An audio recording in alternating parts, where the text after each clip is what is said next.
So hello everyone, नमस्कार साथियों, स्वागत है आप सभी का आपके अपने परिवार सोनी एजुकेशन क्लासेस में। और आज है साथियों आप लोगों की 8 जून। और आज हम लोग 8 जून से बनने वाले जितने भी आपके मोस्ट इम्पोर्टेंट करेंट अफेयर्स के प्रश्न बने हैं, इन सभी क्वेश्चनों को हम लोग एक्स्ट्रा फैक्ट से और डिटेल के साथ डिस्कस करेंगे। यदि साथियों आप लोग इनमें से किसी भी एग्जाम की तैयारी करते हैं तो ये आपके जो करेंट अफेयर्स की क्लास है सभी प्रतियोगी परीक्षाओं के लिए अति महत्वपूर्ण रहने वाली है। तो चलिए साथियों, पहले एक बार मैं आपको फटाफट से मात्र 2 मिनट के अंदर 7 जून के करंट अफेयर्स को क्विकली रिवीजन करा देता हूँ। उसके बाद हम लोग आज के प्रश्नों को डिस्कस करेंगे।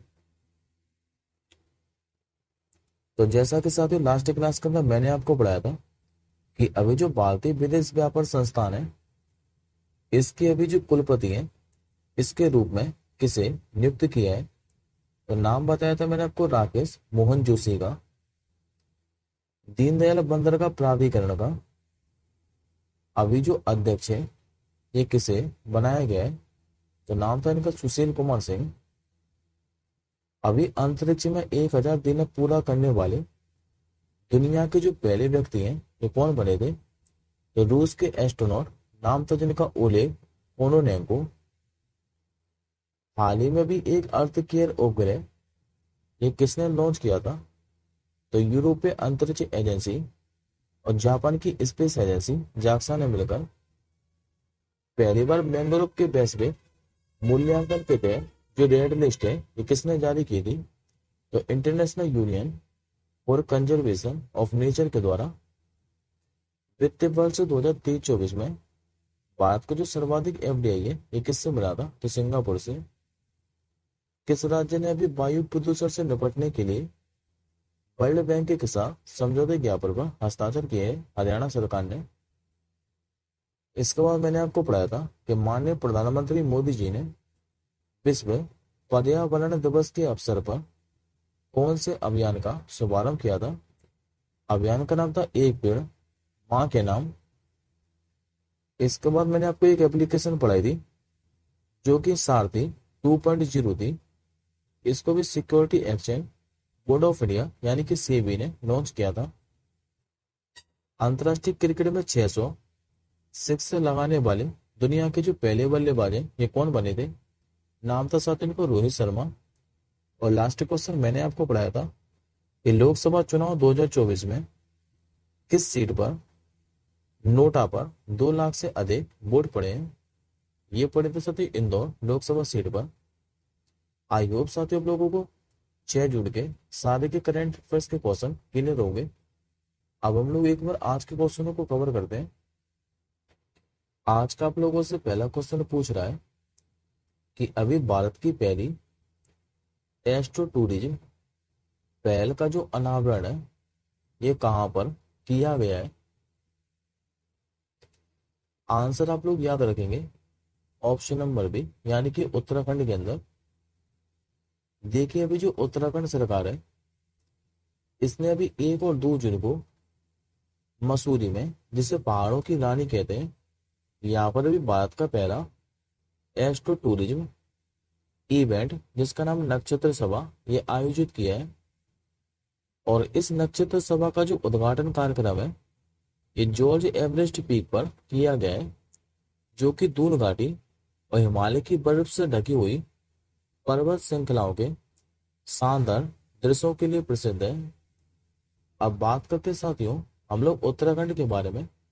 तो हालांकि मैंने आपको उत्तराखंड के बारे में कई बार पढ़ा है कि उत्तराखंड के मुख्यमंत्री पुष्कर सिंह धामी, राज्यपाल कौन है यहाँ के, तो लेफ्टिनेंट जनरल गुरमीत सिंह।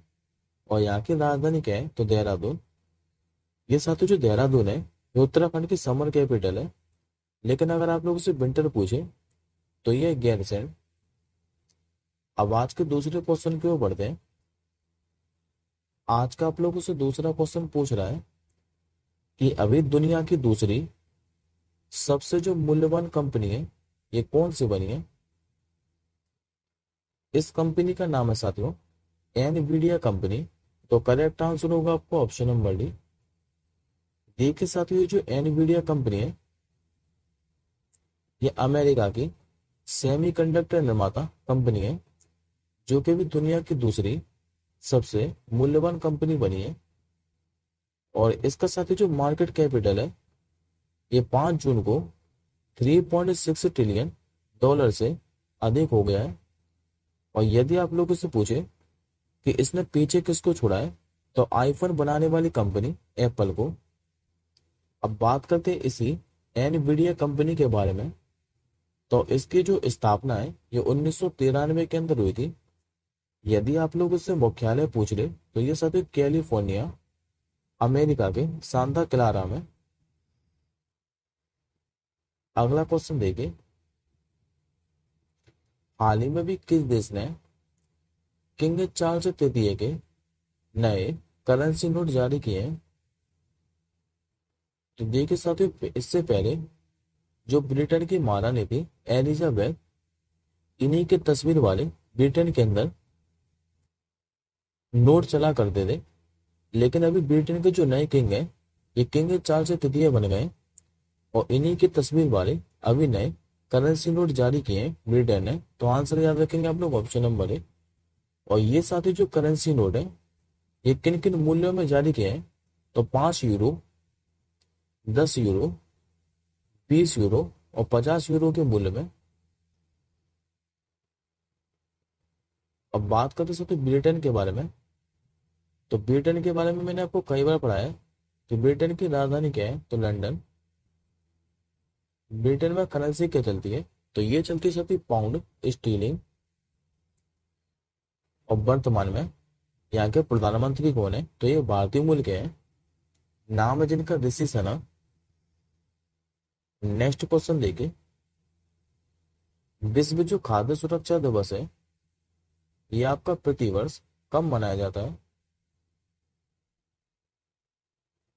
ये दिवस साथियों प्रतिवर्ष 7 जून को मनाया जाता है। करेक्ट आंसर होगा आपको ऑप्शन नंबर बी। दरअसल विश्व 7 जून को क्या है कि विश्व खाद्य सुरक्षा दिवस पर एक वार्षिक उत्सव होता है जो कि हर साल 7 जून को मनाया जाता है।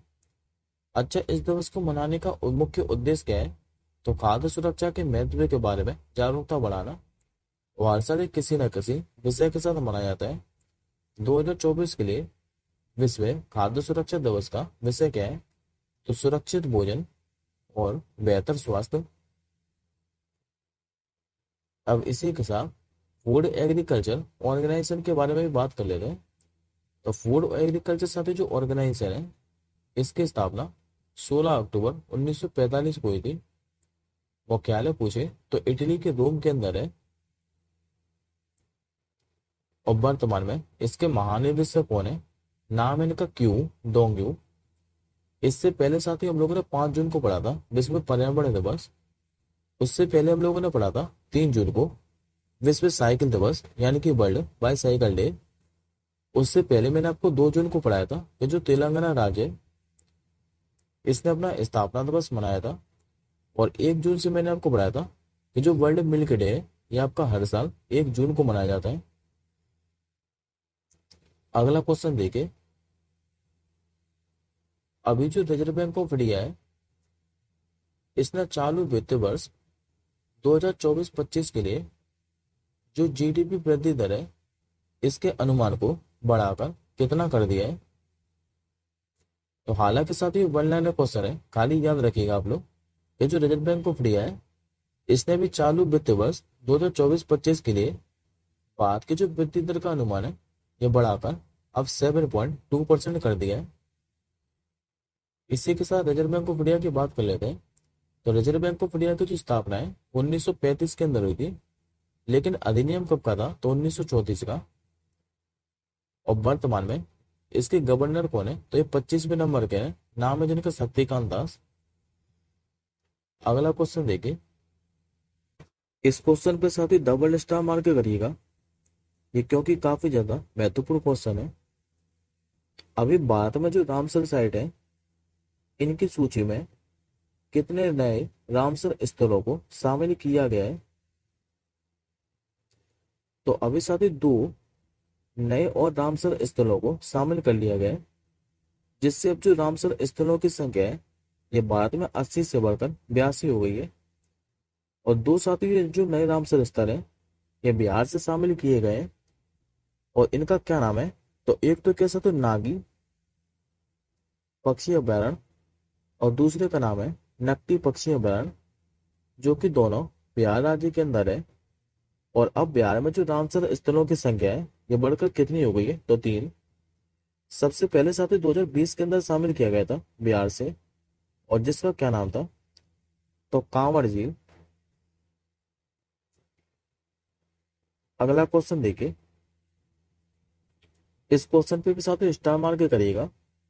अभी जो इंटरनेशनल शूटिंग स्पोर्ट फेडरेशन है विश्व कप 2024, जो कि जर्मनी के म्यूनिक में आयोजित किया जा रहा है, इसमें भारत के लिए अभी पहला जो स्वर्ण पदक है ये किसने जीता है? नाम है साथ इनका सरबजोत सिंह। तो करेक्ट आंसर होगा आपको ऑप्शन नंबर डी।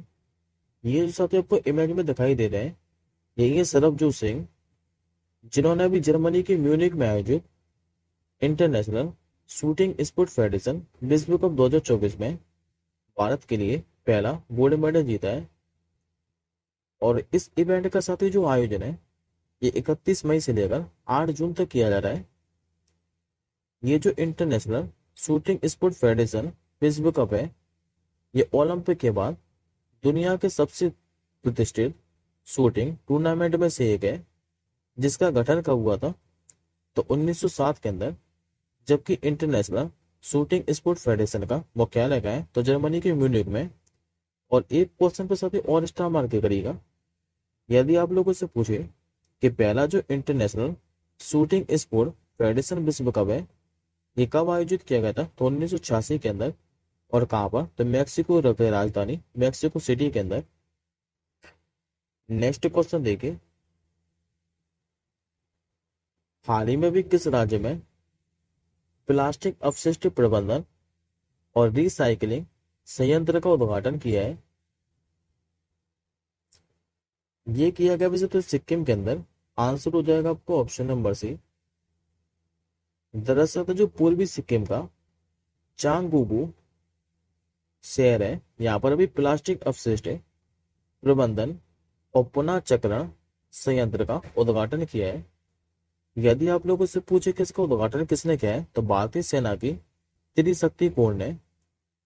अच्छा, इसका उद्देश्य क्या है, तो अपशिष्ट प्रबंधन के मुद्दों को संबोधित करना, स्थिरता को बढ़ावा देना और साथ ही स्थानीय अर्थव्यवस्था को लाभ पहुंचाना। ये जो संयंत्र साथियों ये करेगा क्या, तो ये संयंत्र प्लास्टिक कचरे को सड़क निर्माण और ईंटों के लिए उपयुक्त सामग्री में परिवर्तित करेगा, जिससे क्या है कि प्रदूषण कम होगा। बात करें हम लोग सिक्किम के बारे में, तो सिक्किम की राजधानी है गंगटोक। सिक्किम के अभी मैंने आपको बताया था कि नए मुख्यमंत्री बने 10 जून को, जो कि शपथ लेंगे, जो कि सिक्किम क्रांतिकारी मोर्चा पार्टी से हैं। नाम है जिनका प्रेम सिंह तमांग। और राज्यपाल कौन है आगे, तो लक्ष्मण प्रसाद आचार्य। अगला क्वेश्चन देखिए, हाल ही में भी भारत और कतर के बीच joint task force on investment की जो पहली बैठक है ये कहां पर आयोजित की गई है? ये बैठक साथियों आयोजित की है दिल्ली के अंदर। आंसर हो जाएगा आपको ऑप्शन नंबर ए। यदि आप लोगों से पूछे कि इस बैठक की जो अध्यक्षता है ये किसने की है, तो भारत सरकार के वित्त मंत्रालय के आर्थिक कार्य विभाग के सचिव अजय सेठ ने। जबकि कतर की ओर से इस बैठक की जो अध्यक्षता है ये कतर सरकार के वाणिज्य एवं उद्योग मंत्रालय के अवर सचिव नाम जिनका मोहम्मद बिन हसन अल मलिकी। बात करें दिल्ली के बारे में, तो दिल्ली के उपराज्यपाल याद रखिएगा, जो कि विनय कुमार सक्सेना। नेक्स्ट क्वेश्चन देखिए, अभी 7 जून 2024 को भारतीय जो प्रतिस्पर्धा आयोग है इसके भी सचिव का जो पदभार है ये किसने संभाला है? नाम है साथ इनका इंद्रपाल सिंह बिंद्रा। करेक्ट आंसर होगा आपको ऑप्शन नंबर बी। ये जो साथी इंद्रपाल सिंह बिंद्रा है ये 7 जून से 3 सालों के लिए इस पद पर नियुक्त रहने वाले हैं और इन्होंने स्थान किसका लिया है, तो अनुपमा आनंद का, जिन्होंने 8 महीने के भीतर ही अपने सचिव पद से इस्तीफा दे दिया था। बात करते हैं भारतीय प्रतिस्पर्धा आयोग के बारे में, तो इसका जो स्थापना है ये 14 अक्टूबर 2003 को हुई थी। मुख्यालय इसका दिल्ली के अंदर, और वर्तमान में इसके अध्यक्ष कौन है, तो रवनीत कौर। ये आज का साथियों आप लोगों का आखिरी क्वेश्चन है कि अभी 12 जून 2024 को आंध्र प्रदेश के मुख्यमंत्री पद की जो शपथ है ये कौन लेने वाला है। तो कुछ दिन साथियों मैंने आपको 2 दिन पहले ही पढ़ा है, ये जो तेलुगु देशम पार्टी है इसके जो अध्यक्ष थे एन चंद्रबाबू नायडू, ये भी 12 जून को आंध्र प्रदेश के मुख्यमंत्री पद की शपथ लेने वाले हैं। और ये साथी जो एन चंद्रबाबू नायडू है ये आंध्र प्रदेश के दूसरी बार मुख्यमंत्री पद की शपथ देंगे। ये साथियों आपके सामने इमेज में एन चंद्रबाबू नायडू, ये आंध्र प्रदेश राज्य की तो दूसरी बार मुख्यमंत्री पद की शपथ लेंगे, लेकिन ओवरऑल ये चौथी बार मुख्यमंत्री बनेंगे। इसी के साथ बात करते हैं आंध्र प्रदेश के राज्यपाल के बारे में। तो आंध्र प्रदेश के राज्यपाल कौन है, नाम इनका एस अब्दुल नजीर।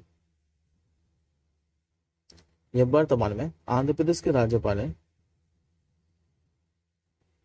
ये साथियों आज का आपका क्वेश्चन ऑफ द डे है कि अभी जो राष्ट्रीय मानवाधिकार आयोग है इसके जो कार्यवाहक अध्यक्ष हैं ये कौन बनेंगे। इस क्वेश्चन का आंसर आप लोग कमेंट बॉक्स के अंदर कीजिएगा। हम जल्दी मिलेंगे अगली क्लास के साथ ही, तब तक के लिए जय हिंद, वंदे मातरम।